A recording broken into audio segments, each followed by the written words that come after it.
Assalamualaikum warahmatullahi wabarakatuh. Kembali bersama channel Ubaikan Inhil. Kali ini kembali membahas seputar P3K dari hasil yang sudah diumumkan oleh BKN.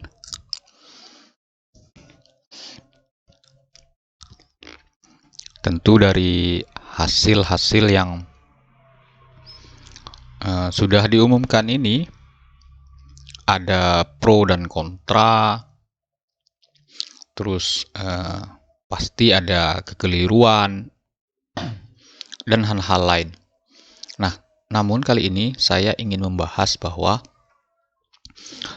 guru yang berstatus P3 atau prioritas 3 itu perlu bersyukur atau patut bersyukur. Nah, di layar ini Bapak Ibu bisa lihat saya mengambil contoh di salah satu kota, itu adalah Pemko Batam atau pemerintah kota Batam. Nah, ini saya contohkan guru agama. Nah, di layar ini Bapak Ibu bisa lihat, ini asli hasil dari rilis BKN yang sangat familiar sekali. Model seperti ini sejak CPNS tahun 2018, 19, 20 hingga P3K. Jadi model desainnya seperti ini. Jadi sangat memiliki ciri khas. Nah, dari layar ini Bapak Ibu bisa lihat formasi di sini ada 4 di sekolah ini, di SD ini. Namun guru yang sudah ada di situ atau P3 ini belum tentu guru honor yang ada di sini. Bisa saja honor di tempat lain namun dipindahkan di sini. Nah, itu bisa saja terjadi. Yang jelas dia guru honor lebih dari 3 tahun. Nah, di bawah Bapak Ibu bisa lihat ada 3 orang calon guru agama. Ini juga kita tidak bisa mengetahui dia ini kategori umum murni atau memang honor namun di bawah 3 tahun. Kita tidak tahu. Yang jelas dia memenuhi syarat untuk menjadi guru agama, intinya di sana. Nah, Bapak Ibu bisa lihat dari pelamar kategori 4 ini, kategori prioritas 4 atau kategori umum ini, Bapak Ibu bisa lihat nilainya. Semuanya atau ketiga-tiganya tidak ada yang menembus 300. Nah, makanya saya katakan kita sebagai P3 atau prioritas 3 guru honorer yang sudah mengajar lebih dari 3 tahun di sekolah negeri, itu memang patut bersyukur. Bapak Ibu bisa lihat nilai-nilai yang diberikan oleh kepala sekolah, guru senior dan pengawas itu sangat tinggi. Bapak Ibu bisa lihat di sini. Ini Bapak Ibu, kalau kita tes, Bapak Ibu bisa lihat di sini. Ini mereka sudah mengeluarkan segenap tenaga, kemampuan dan seterusnya.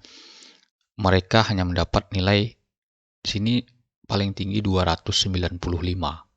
Nah, nilai manajerial dan sosiokultural mereka, nah ini yang lumayan tinggi. 93, 96. Nah, ini juga tinggi, wawancara 34. Namun di teknis itu tidak mudah Bapak Ibu. Padahal di sini teknis ini adalah sesuai bidang kita masing-masing. Maksudnya jurusan kita masing-masing.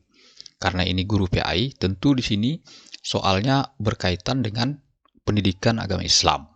Tapi untuk menembus hasil atau nilai 300 saja sangat-sangat sulit Bapak Ibu. Nah, jadi sekali lagi kita patut bersyukur karena kita dinilai oleh kepala sekolah, guru senior dan pengawas yang menurut saya nilainya cukup tinggi. Bapak Ibu bisa lihat yang nomor 1 ini saja nilainya 714. Ini kalau dia tes Bapak Ibu, saya bisa jamin untuk menembus passing grade 325 itu sangat sulit. Nah, nomor 2 juga tidak mudah. Nah, ini sebagai bukti. Ini salah satu contoh saja Bapak Ibu. jika kita tes, maka tidak mudah untuk melewati passing grade. Jadi, yang pertama saya ingin sampaikan dari pembelajaran-pelajaran ini, yang pertama, Bapak Ibu jangan protes, kok nilai P1 prioritas 1 kok rendah-rendah. Iya, nilainya memang rendah, tapi dia PG atau lulus passing grade. Ketika orang tidak lulus, dia lulus. Nah, contohnya seperti ini. Satu orang pun di pelamar umum tidak ada yang lulus. Nah, seandainya di sini sudah habis P3-nya, ini formasinya akan kosong. Nah, jika banyak kosong, maka bisa kemungkinan PG diturunkan. Itu memang ada aturannya. Tapi kan tidak ada. Nah, berarti 2 lagi formasi ini akan hijrah atau pindah ke tempat lain. Nah, ini jumlah formasinya 4. Namun yang lulus hanya 2 saja, yang umumnya tidak ada. Nah, begitu juga dengan THK2, mereka memiliki keistimewaan sendiri sebagai prioritas kedua. Walaupun misalnya nilai kita sama atau lebih rendah nilai dia tetap diprioritaskan. Nah, jadi tetap berbeda prioritas, tidak bisa kita memprotes. Nah, kita sesama kita. Nah, ini misalnya jika misalnya nomor 1 dengan nomor 2 ini satu sekolah, nah berarti memang penilaian kepala sekolah dan guru senior itu memang berbeda. Yang satunya 714, yang satu lagi nomor 2 697. Jadi kan perbedaan yang lumayan itu sebenarnya. Nah, tapi mereka lulus dua-dua. Nah, mungkin itu saja Bapak Ibu dari informasi ini, agar kita sebagai guru PAI selalu bersyukur, nah sudah menjadi prioritas ketiga dengan nilai yang sudah tuntas atau melewati passing grade. Nah, ini misalnya. Jadi ini saya contohkan kembali yang di provinsi. Ini kan penjelasannya itu TP, tidak mendapat tempat atau penempatan. Nah, tetapi semua ini sudah lulus passing grade semua. Bapak Ibu bisa lihat, ini sudah lulus passing grade semua nilainya. Nilai teknis itu untuk passing grade agama Islam, itu kalau tidak salah saya 325.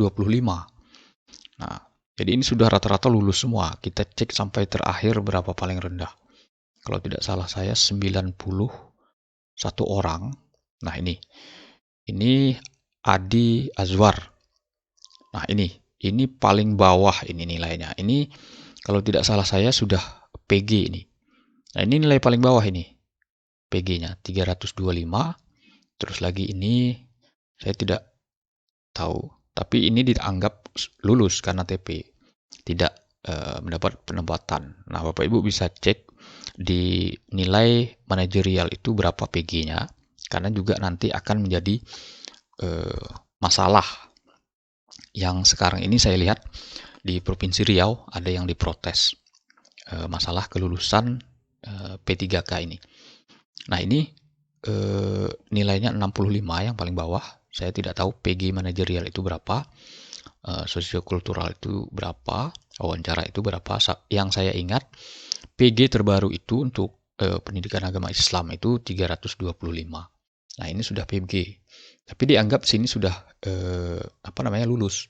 Kalau tidak lulus dia dianggap tidak lulus.